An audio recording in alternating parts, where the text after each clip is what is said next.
Training camp number 10 and Family Fest for the Chicago Bears has officially wrapped up. Let's talk about it, people. What is going on? Yo, Faiz Sports Talk back at it with another video talking some NFL here to talk about the Chicago Bears. And I apologize again for the delayed video, folks. It's been kind of crazy. Again, dealing with some personal family stuff. So bear with me here. We should be back to regular scheduled videos, at the right time tomorrow or the latest day after tomorrow. But yeah, man, just bear with me here. Apologize for the delay, but trying to still get this out for you guys. So if you guys, again, are new to the channel, please do subscribe. Please make sure you're following me on my social media platforms and hit the bell icon so you're notified every time I drop a new video. All right, so here we go. The Bears had Family Fest night today for training camp. And if you were able to go to Family Fest, it sure looked like a lot of fun. Not as fun as Packers fans thought their Family Fest was, folks. I saw that on Twitter, by the way. If you guys don't know what I'm talking about, go check it out. People are comparing Family Fest turnout for the Bears compared to the Packers. Let me just say, all right, comparing Chicago, one of the biggest cities in the world, not just the United States, to Green Bay, one of the tiniest city in terms of population, not really a good idea because there's a million more things to do in Chicago. Yeah, Lollapalooza and a number of other things. And then in Green Bay, it's really just the Packers. So again, not trying to, throw any insults here or whatever, but I'm just saying it's not a fair comparison here if you want to look at just the turnout. But this is not about the Packers, it's about the Bears. And taking a look at Bears today in terms of Family Fest and in terms of what happened in practice today, it was a bit of an up and down day. All right, so in terms of the offense and talking about Justin Fields had I would say an up and down day. Had a number of, maybe a couple of overthrows and a few underthrows here and there.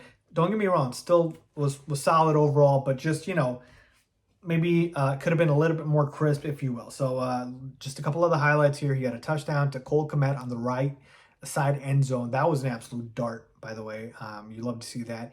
Also did find DJ Moore on the left corner of the end zone with a dart.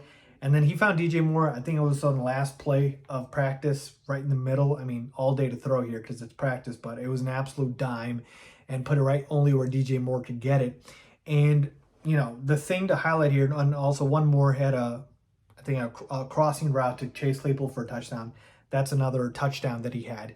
One thing that I've really noticed, again, I've talked about this throughout training camp, is the underneath stuff has really been there for Justin Fields. He has been taking a lot of the checkdowns, a lot of the underneath stuff. He didn't do that last year. Last year, Justin Fields was a home run hitter, or I'm running the football, right? It was basically a deep shot or I'm running it. And this year, not as much. This year, he is really trying to, at least in training camp, I should say, because the regular season hasn't started, he is really trying to hone in on what the defense is giving him and taking the underneath stuff, which you love to see here. But I do think, it's okay to pull the trigger a few times in practice because, again, it's practice. This is the time to try it.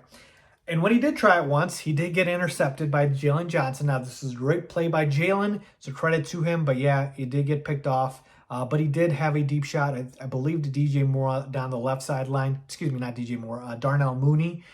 Mooney looked like kind of juggled it out of bounds a little bit, but I don't know, but it was still, again, a beautifully thrown ball there. So, Justin Fields, there was a number of balls that he threw where, there were dimes that hit receivers right in the breadbasket, and they weren't able to bring it. One time Darnell Mooney missed it, and one time DJ Moore did. So to me, and it wasn't just Fields, offense overall kind of had an up and down day.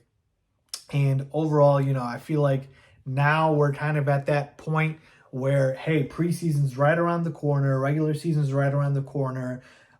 Practice has been well underway, training camp has been well underway. It's time to really start honing in on things here.